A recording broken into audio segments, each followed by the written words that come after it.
I'm going to bring in our good friend, Mr. Max Adler. We're keeping the energy up midday.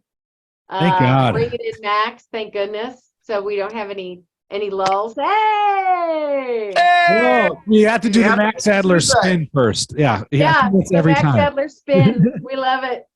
Like it's my classic Zoom move. It's your classic I figured move, out how man. to stand out in the Zoom world. We love it truth. so much. That is truth. Yeah. Oh Hi. Good. I'm so glad. Okay. I figured I'd make a little stylized entrance. I love it. Giving I love Tuesday. it. Hey guys, how's it going? Oh, Lee, that looks so warm and comfy where you I are. know. Oh, Nice.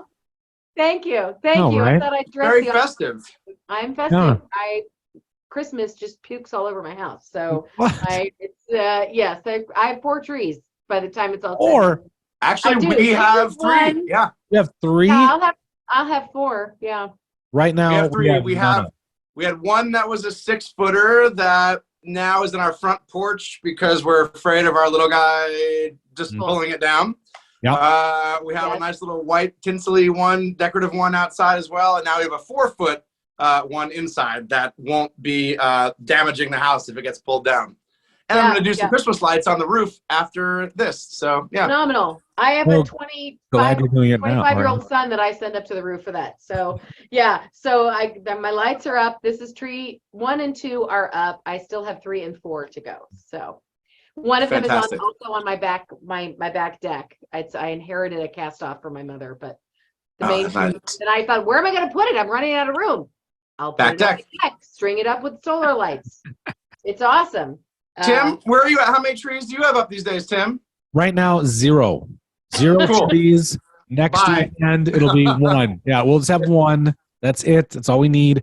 Got the lights on the outside, which I don't love doing, but I do it. Yeah.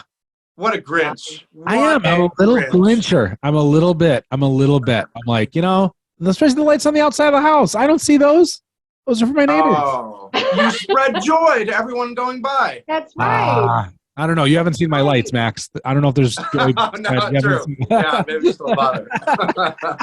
Well, hi guys. Happy holidays. Man. All right. And you're not a Grinch. Maybe you are a Grinch about Christmas, but you're not a Grinch. Right. But anything. No, he's a sweet guardian angel to many lives out there. Absolutely. Spreading joy, spreading positivity across the airwaves. We love that.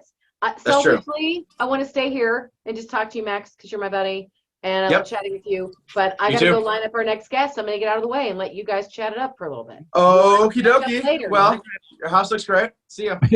Thank you. I'm still here. Welcome by. Isn't that weird? Yeah, their voice just comes out of nowhere. Yeah, but she's still here. That's so weird. I'm still here looking. This is not a Halloween themed thing. Yeah, really. Yeah, Marley's ghost. Anyway. Hey, so Max, how's it going, man? Good to see you. Good to chat again. Great to see you. Great to chat again. Going well. I was just up in Vancouver filming and just got back a couple weeks ago, and now just back in LA and doing the family holiday thing and going to playgrounds and dinosaur exhibits and staying busy, but it's going all right. Now, is this Vancouver for the good bad thing? The Flash. I did several episodes of The Flash. Nice. So I'll be in the final season coming out, I think, like late February or March. My character's coming back.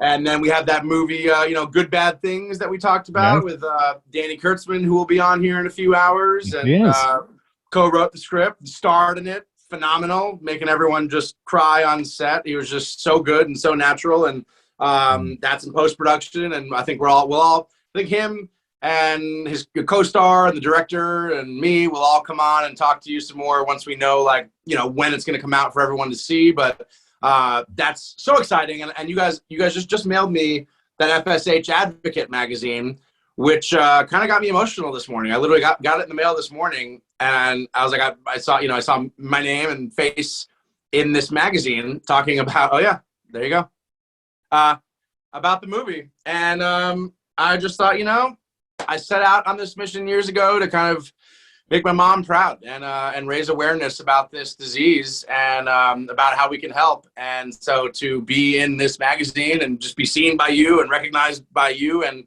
the FSHD Society, rocking the shirt, I'm just very, very, very happy to be a part of this world. Yeah. Yeah, no, you definitely put your energy into it. There's no question. I know it's affected your family, and then it's affected you because you're like, all right, enough's enough. And you have a son, Dylan, right? That's right. Is he approaching 3? You nailed it. Wow. What wow, a trying, great multitasking. Yeah. He's 2 years and 8 months. Wow.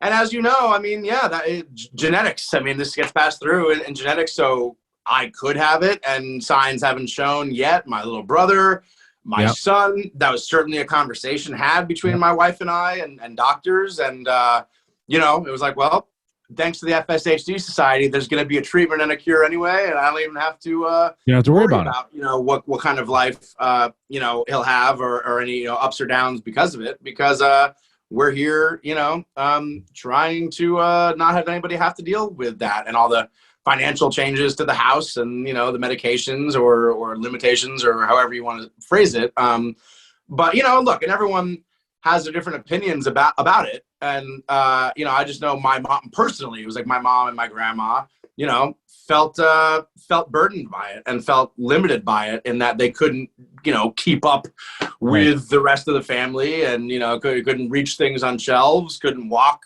as fast, couldn't smile.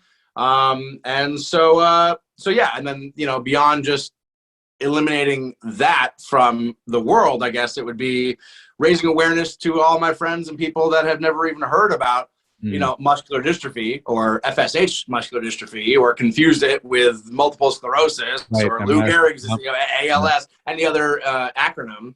And so I really wanted people to know, what this does is, degenerates, the muscles get broken down in the face and the scapula and humeral and FSH and that's what it does. And these are the things to look out for. So, yeah. So Lee came up, before we had you on and said, we're getting a little stagnant on the numbers. We need more donations right now. It's kind of flattened a little bit. It happens. But, I'm here all day. I'm here till whatever tonight. And we had Ashley on from Central Texas, who's a chapter leader there. A lot of energy. We got you following up right after. No doubt, a lot of energy guy. And that you just explained how this affects your family. This is not something that, you're above. You are in the trenches with it. We all know this. So it's like, what do you think it's going to take to get some of those that are on the cusp and wondering, what's holding them back from giving of all days today when we have a match? What would be like what is that? What is the call to the people, Max? What is the call? I think the call to the people is that for years, our lives, people, the call is, we're always told how powerless we are and that we're just, a cog in a machine and that, nothing we do is really going to make a difference. And, the politics, the president, Russia, there's so much happening that we feel like I can't do anything. Let me just worry about me. Yeah. But I'm telling you that in our worst times with my mom and my grandma, all we yearned for was a community of people who would see us, who would understand us, who would help us, who would lend a helping hand, whether they were a neighbor, or a friend, a family member, or someone on Instagram that didn't exist back then, but exists now that, right. that would have helped. And, everyone's tight. Inflation's the worst, but if you have a couple bucks, $5, $10, whatever you were going to spend on a taco from Taco Bell or a shake or whatever, right. Give it here, because there are families that are struggling right now this holiday season. There are families that their wheelchair and their motorized scooter can't get into their other family's home. They don't have the rack on their car to transport the scooter. They don't have, medication they need. They don't have shelves in their house that are low enough to reach a glass to get water. Like, as much as, we go through limitations, like there are families out there that this is the worst time of year for them, and everyone has the power to help, and every little bit counts. And like you said, we have today to match that. If we get to the 150, if we get to a certain bar, then we match that and double it, and lives and families are impacted by everyone's little $3, $4, $5, $10 contribution. And you do, I'm telling you, you do have the power. Each and every one of you has the power to do something right now, to take action that will directly benefit multiple families out there this holiday season, and it can be done. So, yeah. just by eliminating this disease would eliminate those issues. And you don't need the power chair, and you don't need the shelf up. You don't need those things. Right. Well, that's the big thing. I think a lot of people don't realize. I know Lee and June and everyone is that's the big thing we're talking about now is the financial burden that also this disease can present. Which I spoke, I went firsthand through, and I've spoken to Danny about it. But it's like, as much as the physical limitations, all the adaptations you have to make to your house, and all the the wheelchairs, the scooters, like everything you have to do to kind of function in this world adds up to many, many thousands of dollars every single year. If people got together for my family and was like, here's $5 from this person, $5 from that person, and all of a sudden we had the money to get us out of the trenches and get that motorized scooter for my mom, so she wasn't using like a rolling stool from a desk to get around the house, it would have been a little like less heartbreaking, Right. So yeah. Right. So the transition a little bit. Good Bad Things. Into that film a little bit. It was kind of an interesting story. How did you connect to get involved with that project? Crazy story. I go back. Brett Dyer is a phenomenal actor. People could know him from Jane the Virgin or Schooled. I did a movie with him called Snapshots, a little indie movie that's out there if you want to go look at it. It's pretty great. We play friends. Both of our wives end up falling in love with each other, and that's interesting. Leaving us. Yeah, we're just kind of these clueless, dudes in the 60s and 70s that are like, well, that's they're getting pretty close. Anyway, Brett and I became fast friends, and I was doing another movie called Scrambled about a woman who freezes her eggs. And I reached out to him because there was a part he would have knocked out of the park. And I said, Brett, there's this part, and they're looking for someone just like you. Can you come and film? And he was like, no, because I'm filming this other movie called Good Bad Things. And I was like, oh, cool. Like, what's it about? And he said, the lead is this guy, Danny Kurtzman, and he wrote it with his friend Shane, who is directing it. They've been friends since childhood. And Danny has muscular dystrophy, and it's all about like him, and he's the lead of this movie. And it's all about kind of, finding love and acceptance in yourself and how everyone perceives you, how you perceive yourself. And I was like, well, holy crap, Brett, guess what? Like, has mattered to me in my whole life that my mom had and my grandma had, and like is a big mission for me. Is there a part for me in there? And I could like kind of be a part of this film. And it was one of those things like there wasn't a part, but then like one of the guys, like the schedule changed because of COVID and someone fell out. And the director immediately reached out to me and said, hey, this part just opened up. You could knock it out of the park. And, you want to come in and play on set for a couple days. And I know it means a lot to you. And, he knew my work and was a fan. And so I got to, the universe kind of rearrange the puzzle pieces so I could be a part of the film. Had an amazing experience doing it. Loved talking to Danny. We clicked right away. Danny Kurtzman, he's just a star, and he's amazing. The life that he's carved out for himself. And everything he's been through, personally and physically. And so, to be a part of that has, again, just meant the world. It's like just kind of putting it out there in the universe. And now to combine the art and the creative passions with my personal passions and, get to talk to you about, acting in a film that involves a lead actor who has the exact same disease that I'm here trying to, help the world with. Just kind of crazy things happen sometimes. It kind of felt a little meant to be, didn't it? A little bit. It sure did. A little serendipitous, if you will. Yes. A little Christmas magic for you, Tim. Everybody thinks I'm a Scrooge now. Wow. No. Well, now I'm just Christmas magic for this game. You guys are so Christmas. I think that's what it is. I do love. Well, a little. Yeah, how can you not be Christmas with a little kid running around? Waiting for Santa to come down the chimney. This is true. Yeah. I hope. Yeah. I mean, I got teenagers. Need. No. So, well, all the easy. Have another kid, Tim. They're really easy. Really cheap. Oh yeah, real easy. They're so easy. You get lots of sleep, and it doesn't change your life at all. Nice pitch. Yeah. No. Yeah. So when is the next project? We've talked about you worked on The Flash. You're done doing that. That's exciting. Especially those. Yeah, it is exciting. That airs. I don't know. I'm back to the audition game now. I just auditioned for Fear the Walking Dead. Just hunting for the next project, trying to produce things, and then everything kind of comes up different days. So I don't really know what's next. That's kind of the life of That's the life of an the artist acting. and an actor. Yeah. Makes it interesting, makes it scary, makes it unstable, but makes it, exciting. So I don't know. All I know is that there's those 2 movies, Scrambled and Good Bad Things. There's a short film I did about, immigration and the border called Above the Desert with No Name. That'll come out, and then The Flash. So there's a lot of things kind of rolling out, and then we'll see when I'm on set next. But for now, just putting up Christmas lights and being a dad. There's nothing wrong with that. There's nothing wrong with that. Thank you very much. Just keep it simple. I actually love it. Yeah, I love it. Yeah, just keep it simple. Yeah. We've had a lot of guests on in the pharma, bioscience world.